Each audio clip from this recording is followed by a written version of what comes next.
अस्सलाम वालेकुम। कहानी को आखिर तक पूरा सुनिएगा और अगर आप चैनल पर नए हैं तो सब्सक्राइब ज़रूर कीजिएगा। उसका ताल्लुक़ जमाते अहमदिया से था। मैंने उससे पूछा था कि तुम इतने कामयाब कैसे हो, तो उसने मुस्कुराते हुए जवाब दिया था कि कुरान की वजह से। मैंने हैरान होकर पूछा था, कुरान की वजह से कैसे? अब की बार हैरान होने वाली बारी उसकी थी। हैरत से उसका मुंह खुल गया था, जैसे वो कुछ कहना चाह रहा हो लेकिन उसके पास अल्फाज न हो, और वो मेरी तरफ यूं देख रहा था जैसे मैंने कोई अनहोनी बात कर दी हो।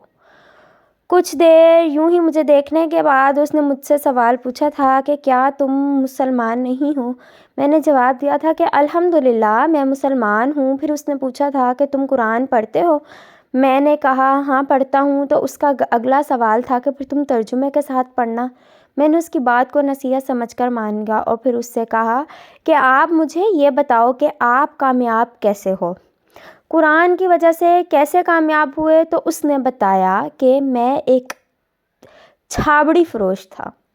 मेरे पास सुबह को होता था तो शाम का नहीं होता था, शाम का होता था तो सुबह का नहीं होता था। अपनी जमात के अक्सर लोगों की तरह मैंने भी अपना मज़हब छुपा कर रखा हुआ था, क्योंकि मैं इतना ताकतवर नहीं था कि ऐसे मसाइल का सामना कर सकूं। और दूसरा, मैं चाहता भी नहीं था कि लोग मुझसे मुतनफ़्फ़िर हो जाएं, क्योंकि मैं जिन लोगों में रहता था मुझे उन लोगों से मोहब्बत थी, और जिसको भी मेरी हकीकत पता चलती है वो मुझसे मुतनफ़्फ़िर हो जाता। मुझ में यह हौसला नहीं था कि मैं किसी की नज़रों में अपने लिए नफ़रत बर्दाश्त कर सकता। कसूर शहर में हमारी जमात की एक खातून बेवा हुई थी, जिसका कमाने वाला कोई नहीं था। वो हालात की तंगदस्ती से इस मुकाम पर पहुंच चुकी थी कि ख़ुदकुशी करने के लिए तैयार थी।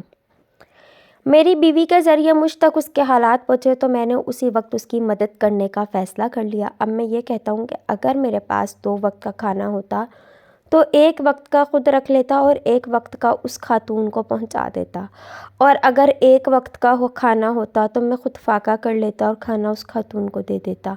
यूँ मेरे बीवी बच्चे पलते रहे और साथ वो बेवा खातून और उसके बच्चे भी पलते रहे। यह सब कुछ करने की वजह सिर्फ़ एक नेकी कमाना नहीं थी, बल्कि मैं कुरान पाक की एक आयत को भी आज़माना चाहता था।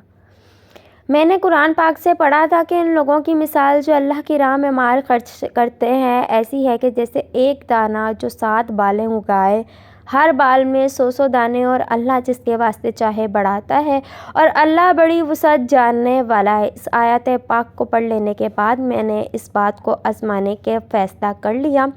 गो के ना तो मेरे इतने वसाइल थे, ना ही इतना मालदार या कारोबारी आदमी था, मगर मैंने दिल से यह अहद कर लिया था कि हर हाल में अपनी कमाई से अल्लाह ताला की राह में कुछ देना है, और उस अहद की वजह से ही मैंने उस खातून की मदद का फ़ैसला किया।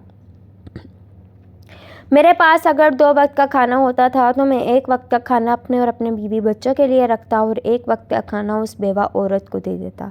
अगर 1 वक्त का कमा पाता तो मेरी बीवी बच्चे फाका करते और बेवा औरत और उसके बच्चे खाना खाते। यूँ ही गुज़र बसर होती रही, यहाँ तक कि मैं महसूस न कर सका, मगर ठीक 1 साल बाद मेरे रिस्क में इजाफ़ा होना शुरू हो गया।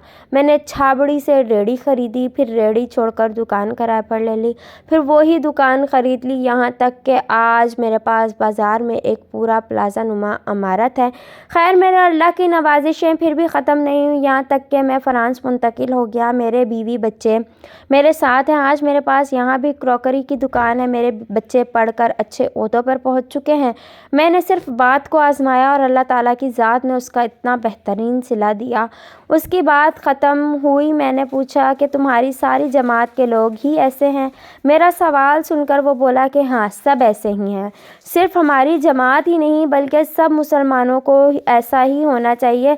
हमने कुरान से चंद अहम बातें सीखीं, जिनमें पहले नंबर पर ईमानदारी, हम लोग धोखाधड़ी से दूर बचते हैं। दूसरा, रहम है, हम लोग हमेशा रहमदिल और सुलह जोबन कर रहने की कोशिश करते हैं। तीसरा, अल्लाह ताला की राह में खर्च करना है, और चौथा, इखलाक है। हम लोग किसी भी हाल में इन 4 चीज़ों का दामन हाथ से नहीं जाने देते। उसकी बात ख़त्म हो गई और मैं समझ गया आज ये लोग दुनिया में कामयाब क्यों हैं। खैर, मैंने उसको नसीहत के अंदाज़ में बताया कि तुम लोग आज भी धोखा देते हो और वो तुम सब लोग एक दूसरे को दे रहे हो। اس نے پوچھا کہ کیسا دھوکہ؟ میں نے اسے جواب دیا کہ یہ بھی قرآن میں پڑھنا اور ڈھونڈنا۔ ساتھ ہی اس نے الوداع کہا اور اٹھ کر چلا گیا۔ شاید اسے میری بات نہ